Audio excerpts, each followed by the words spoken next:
Às 6h12 da manhã de uma terça-feira, eu estava novamente sentado à mesa da cozinha, com uma barra de granola pela metade, um relatório de escalonamento de cliente do tamanho de um recibo da CVS e um fone de ouvido praticamente fundido à lateral do meu crânio. Minha terceira ligação do dia era com um cliente em Frankfurt que queria reclamar de uma violação de SLA, que tecnicamente nem havia acontecido. Como sempre, eu resolvi tudo. 10 minutos depois, o contato de Manila me avisou sobre um acúmulo de formulários de integração presos na brilhante ideia de fluxo de trabalho digital de alguém. Eu também dei um jeito nisso. Era rotina. Por 5 anos, fui o motor silencioso que impedia que nosso maior contrato desmoronasse. Nunca pedi reconhecimento, não fiz alarde, apenas entreguei resultados. Enquanto o resto da empresa corria atrás de modismos ágeis e reorganizava as cadeiras de praia no Titanic do PowerPoint, eu estava apagando incêndios reais com minhas próprias mãos e um post-it encharcado. O fundador, quando ainda mandava de verdade, certa vez me chamou de sua rede de segurança com dentes, e disse isso na frente do conselho.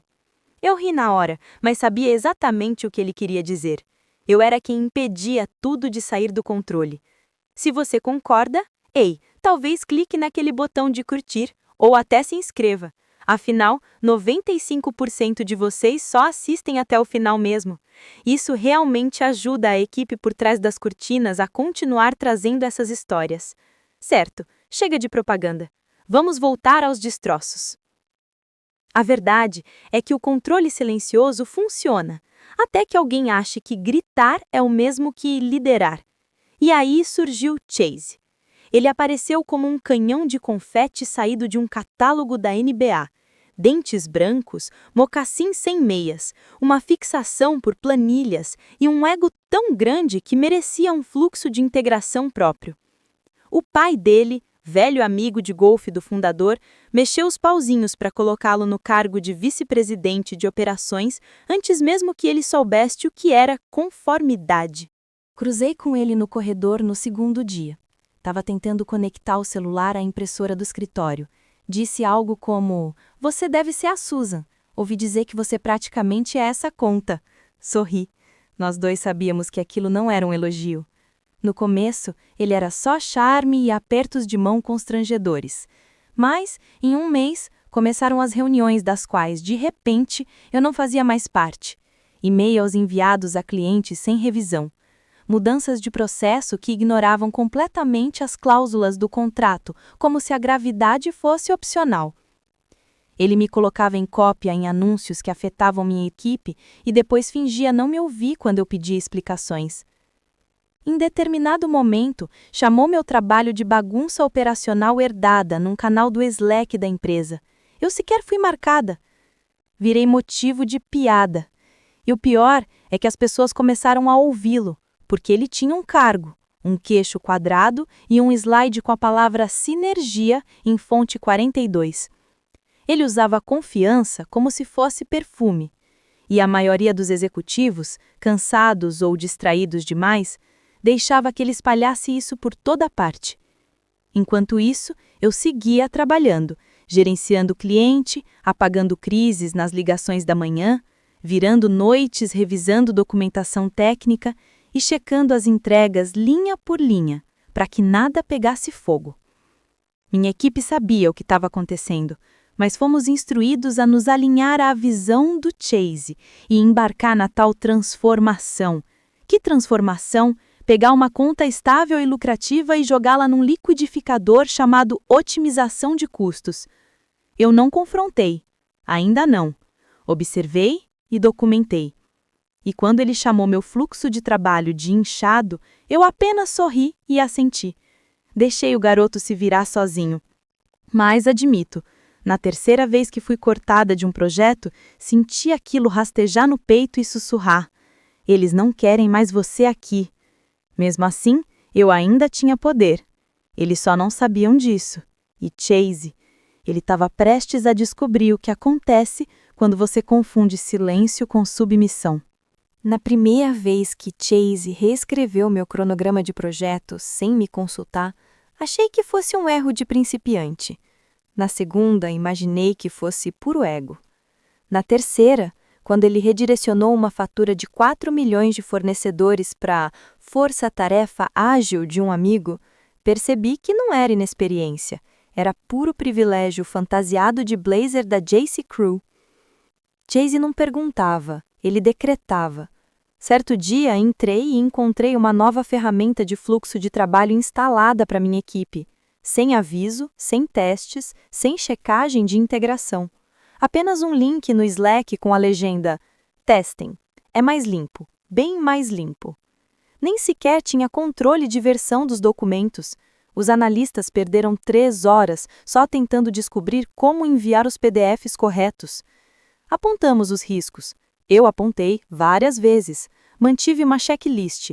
Etapas de escalonamento faltando, permissões de acesso a dados confusas, uma integração de API com mais furos que um campo de golfe.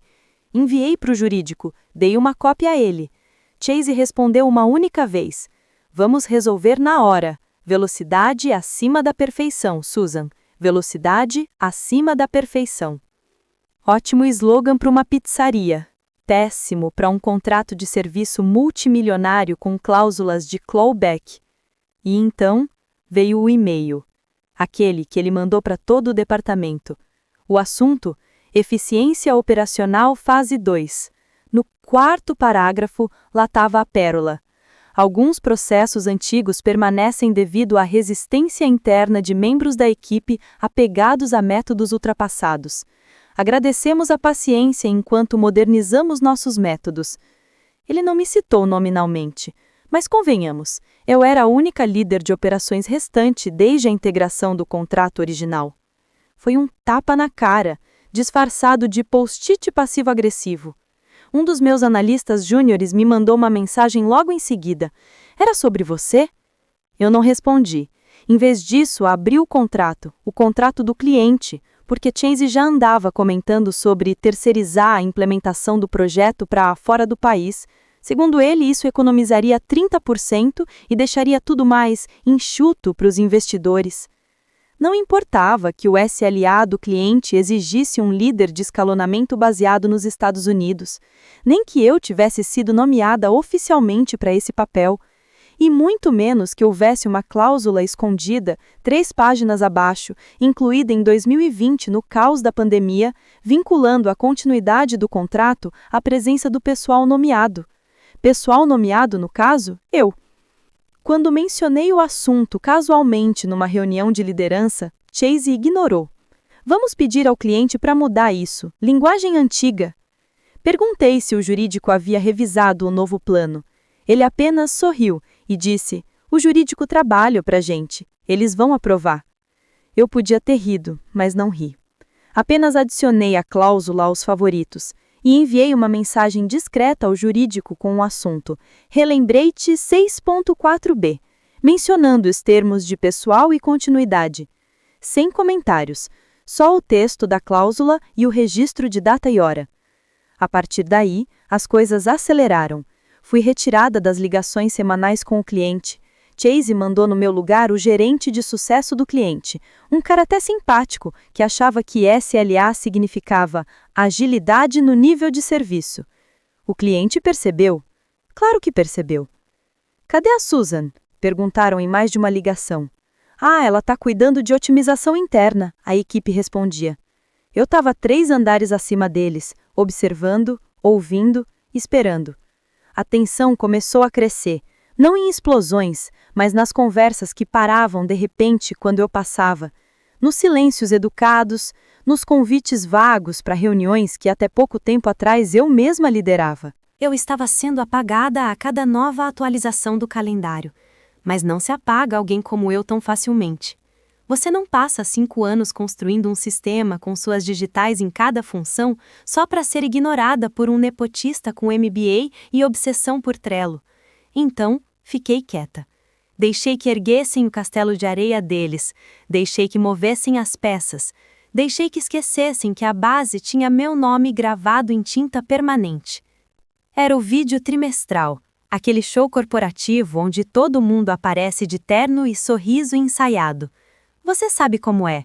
A foto de família da disfunção organizacional, em que todos fingem que Chase não é apenas o queridinho dos fundadores materializado em forma humana. Eu estava em terceiro na pauta. Logo depois do anúncio do novo líder de marketing, chegou a minha vez. Minha apresentação era sobre a saúde do cliente, métricas de entrega, taxas de escalonamento, o mesmo relatório que eu entregava religiosamente a cada trimestre. Só que dessa vez, eu não estava apenas expondo dados, eu estava reafirmando o território, deixando claro que o contrato não apenas se mantinha firme, mas prosperava, tudo sustentado pelo sistema que eu mesma havia criado. Eu tinha talvez 6 frases ditas quando aconteceu. Chase se inclinou para frente, com aquele sorriso de quem está prestes a pedir alguém em casamento num reality show. Na verdade, Susan, ele disse, me interrompendo no meio do slide, esta será a última vez que você fará essa apresentação. Vamos terceirizar o projeto dela a partir do próximo ciclo. E então, do nada, ele clicou no botão de silenciar. Mutada na frente do fundador, do conselho, dos investidores, de toda a empresa. Eu não conseguia reativar o áudio. Ele tinha removido meus direitos de apresentadora. Fiquei ali, congelada na tela, segurando o ponteiro, a boca ligeiramente aberta no meio de uma estatística. Cada fibra do meu treinamento corporativo gritava para eu manter a compostura. Atrás dos olhos, fúria. Quer falar de humilhação?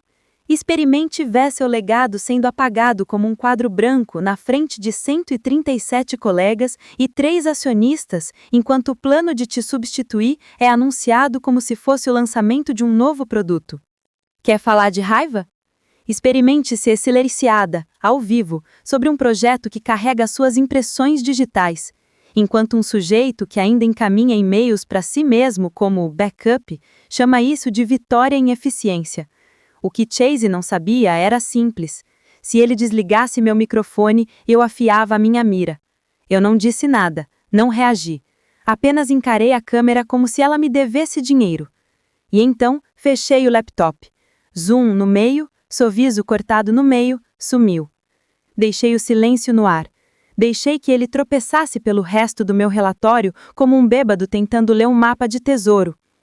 O que a maioria não percebeu, e o que Chase também não notou, foi o conselheiro jurídico 2 quadradinhos à frente. Ele se inclinou logo depois, pegou uma caneta e começou a anotar. Eu vi antes de sair. Sua expressão não era de dúvida, era de cálculo. Porque ninguém silencia uma pessoa sem consequências, especialmente quando o nome dela está na cláusula que protege a maior fonte de receita da empresa. Eu não fui para casa naquela noite. Fui direto à minha velha pasta chamada Continuidade. Abri o contrato, o verdadeiro, aquele que eu mesma ajudei a redigir durante o caos de 2020.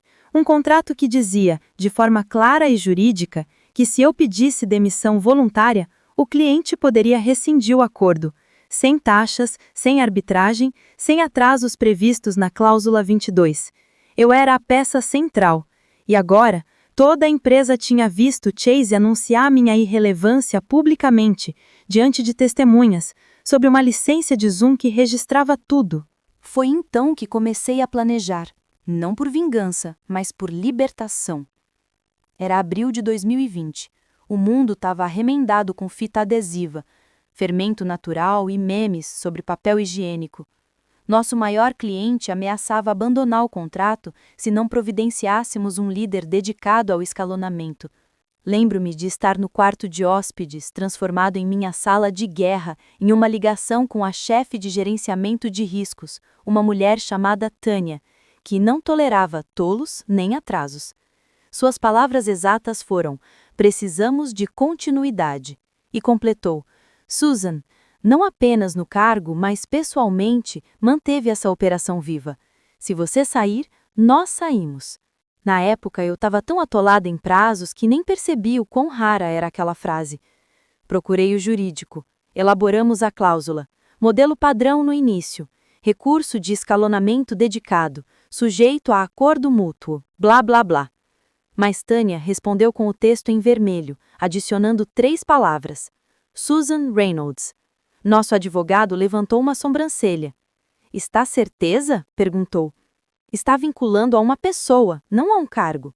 Ela nem hesitou. Sua empresa vende estabilidade, e ela é estabilidade, então deixem assim. Seção 6.4b. Continuidade do pessoal nomeado. Não era apenas um gesto simbólico, nenhum detalhe de RH.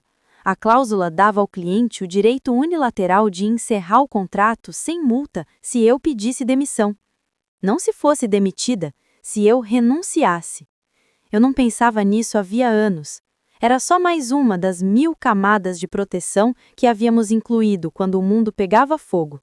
Chase, claro, nunca leu a versão original. Só conhecia os resumos polidos, aqueles que faziam tudo parecer simples e automático. Depois que o silêncio do Zoom ecoou pela empresa inteira, eu abri o contrato de novo. A minha cópia. Não a que estava na pasta compartilhada, aquela revisada pelo assistente administrativo dele. A versão real. Estava lá. Página 47, parágrafo 2.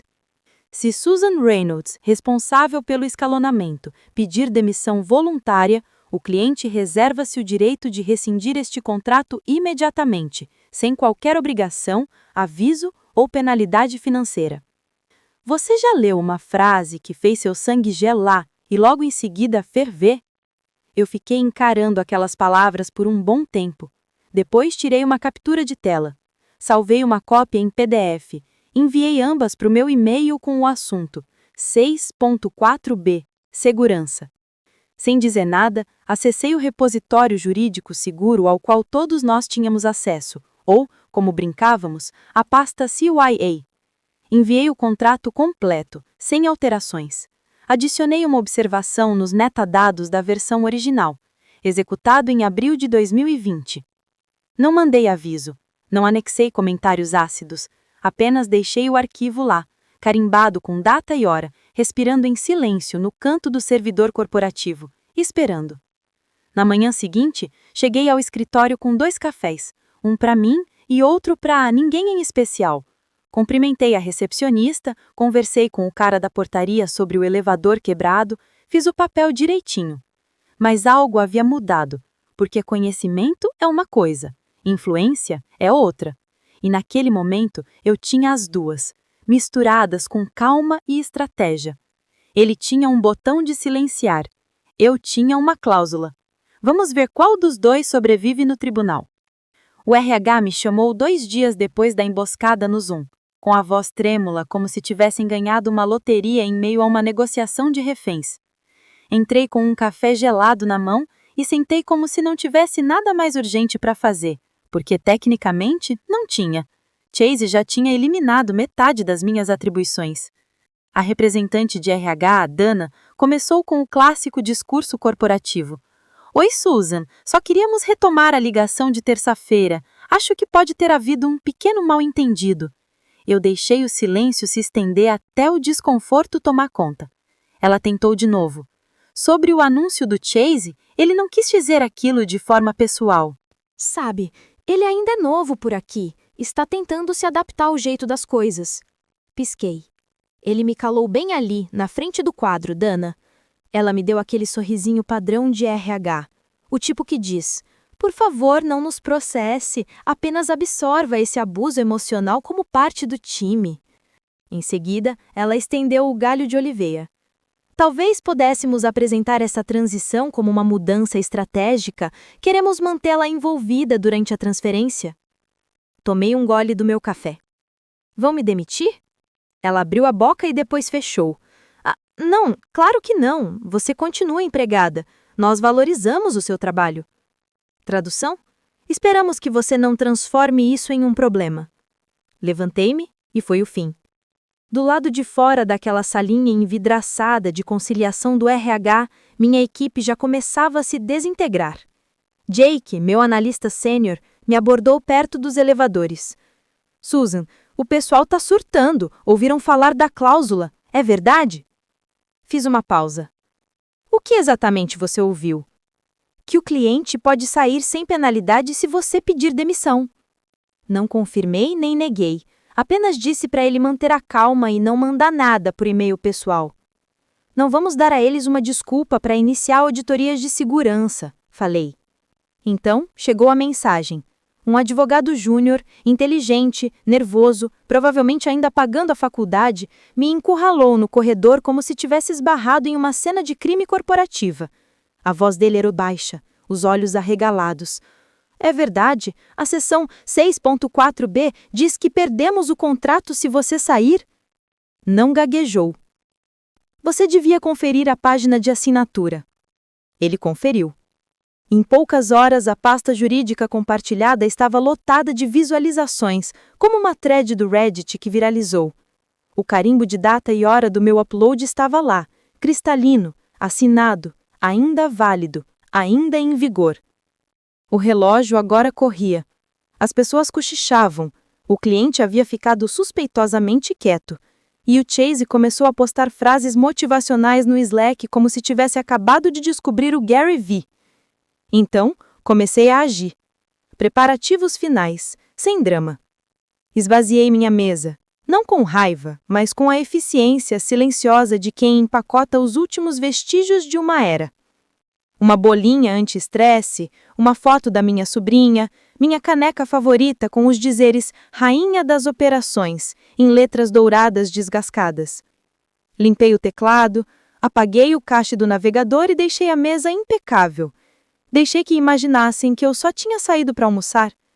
Depois, abri o Zoom, não para uma reunião, mas para ajustar as configurações. Carreguei um novo plano de fundo virtual. Texto branco simples sobre um fundo preto. Nada chamativo. A partir das 9h01, eu não precisava gritar. Não precisava escrever um textão no LinkedIn. Eu só precisava aparecer uma última vez.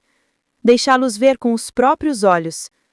Fazer o advogado se inclinar para frente, fazer o estômago dos fundadores revirar.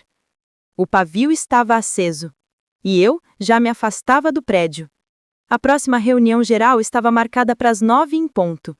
Podia sentir a tensão digital vibrando pelo link antes mesmo de alguém abrir a boca.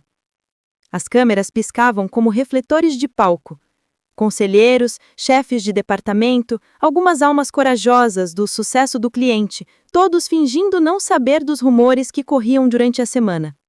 Entrei no sistema às 8h59, câmera desligada, microfone no mudo e minha carta de demissão dobrada cuidadosamente ao lado.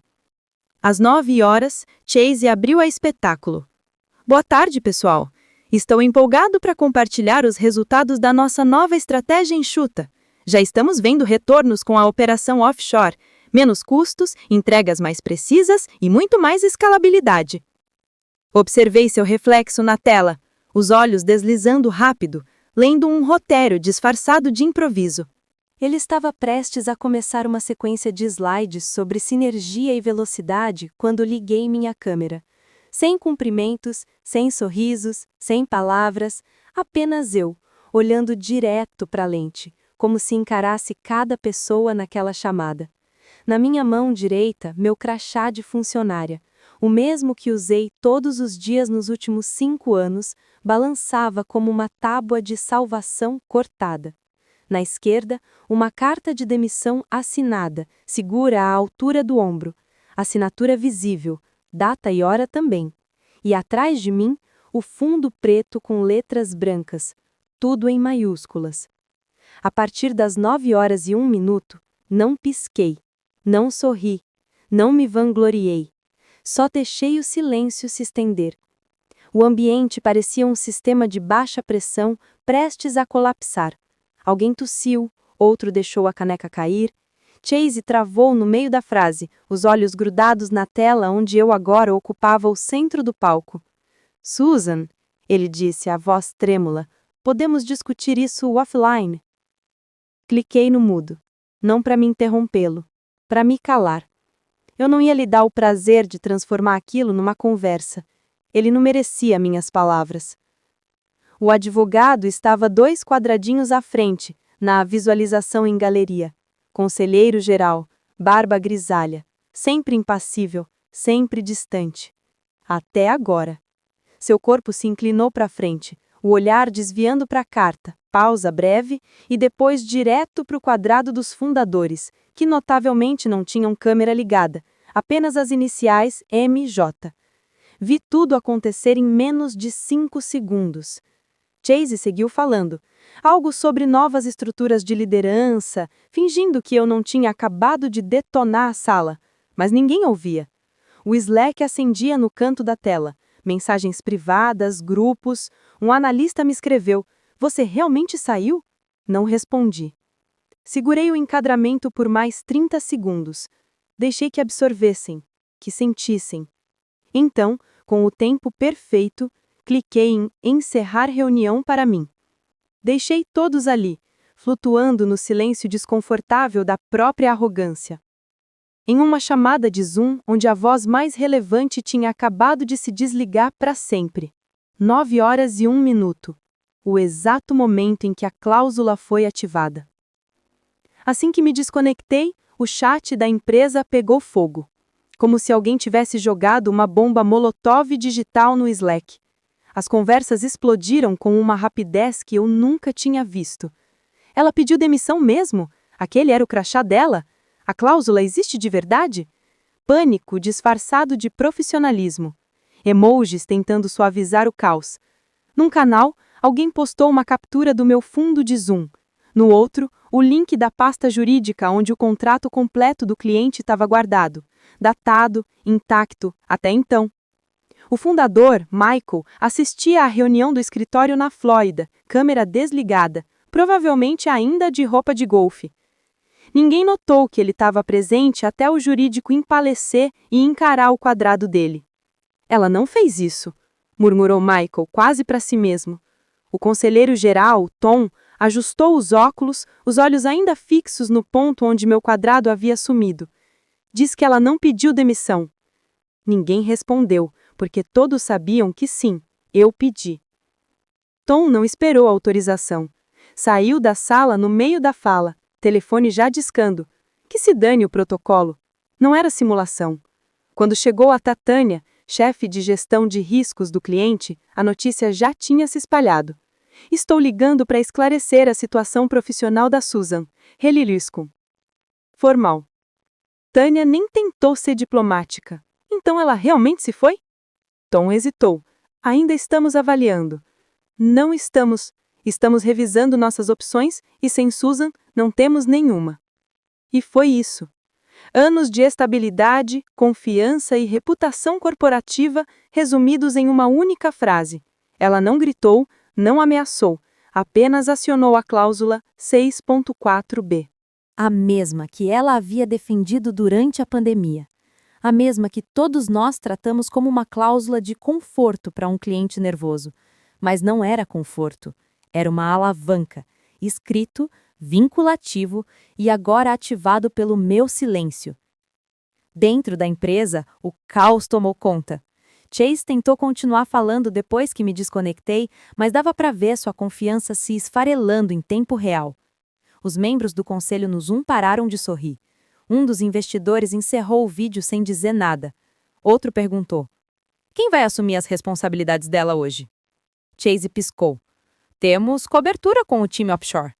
"Não, hoje", o investidor repetiu. "Quem é o responsável agora?" Nenhuma resposta. Ele parecia um homem assistindo o chão se abrir lentamente sobre os próprios pés.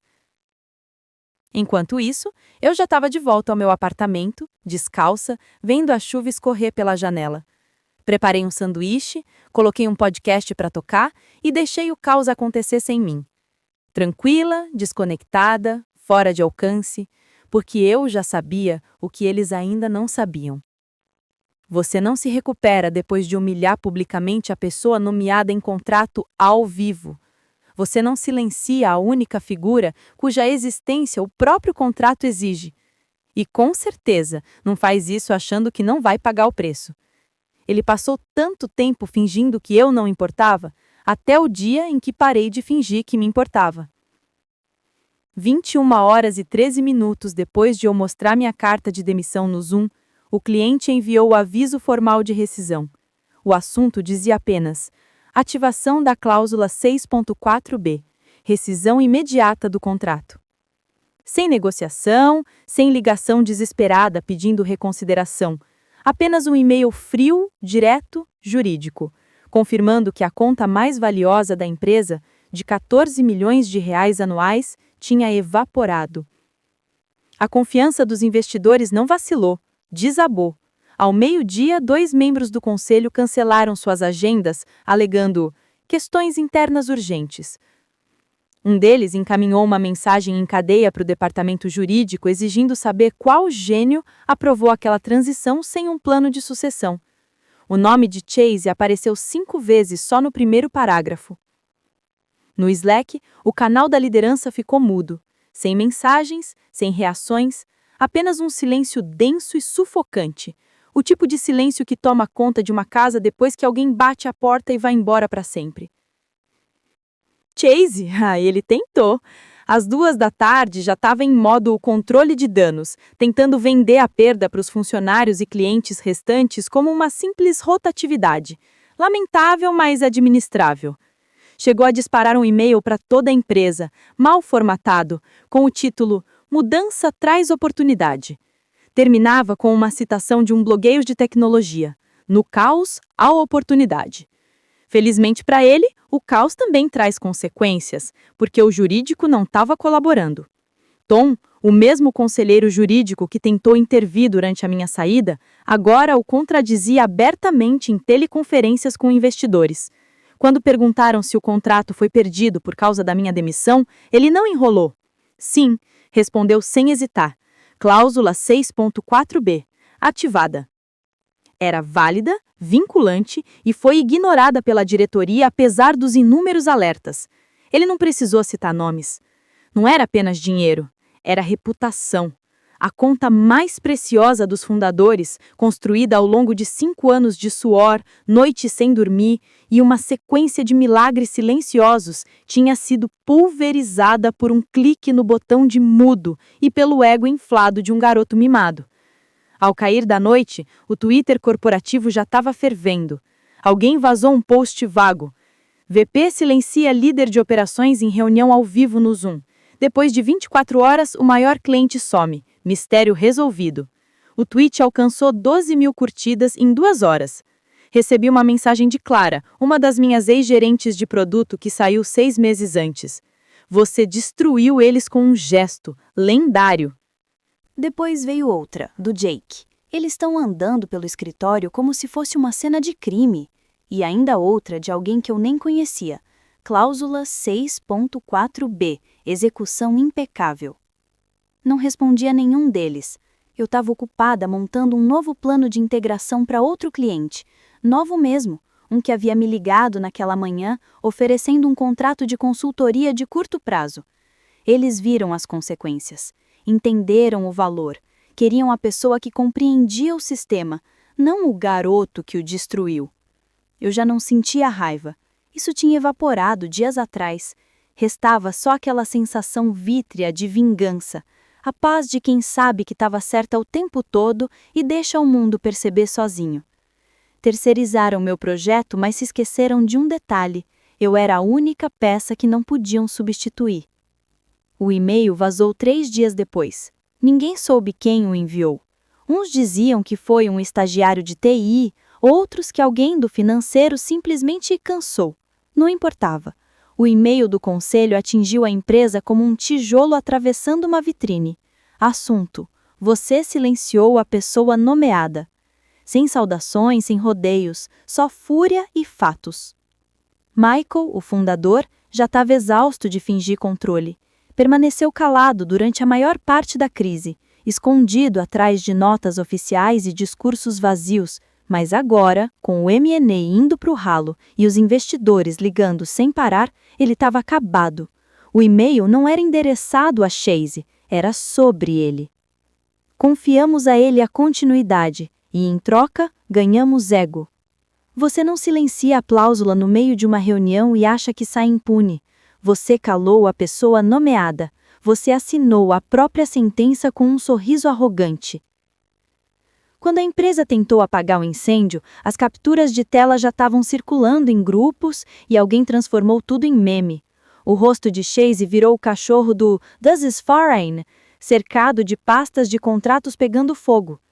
Na sexta-feira, ele foi afastado da supervisão do projeto e discretamente suspenso, aguardando revisão interna, embora todos soubessem o significado real disso. Seu perfil sumiu no Slack. Sua vaga no estacionamento foi realocada. O único vestígio que deixou foi uma reunião marcada com o título Sinergias Estratégicas, que ninguém teve ânimo para comparecer. Enquanto isso, o jurídico fez o que sempre faz quando se cansa de ser ignorado. Confirmou oficialmente a validade da cláusula e a enviou a todos os clientes ativos para fins de transparência. Foi um movimento calculado, um sinal claro ao mercado de que sim, a empresa afundou, mas apenas porque alguns esqueceram como os contratos funcionam. Eles não tinham mais como se esconder. Precisavam admitir o erro. O M&A foi adiado indefinidamente. O comprador queria estabilidade e recebeu uma demissão viral no Zoom, junto com um índice de retenção despencando. A avaliação da empresa caiu 2 dígitos. Contratações congeladas, engenheiros sêniores pedindo demissão, mas eu já estava 6 passos à frente. Aceitei a oferta de consultoria. Novo escritório, novo crachá, novo começo. Nada luxuoso. Só 4 paredes, uma cadeira decente e um cliente que perguntava antes de fazer mudanças.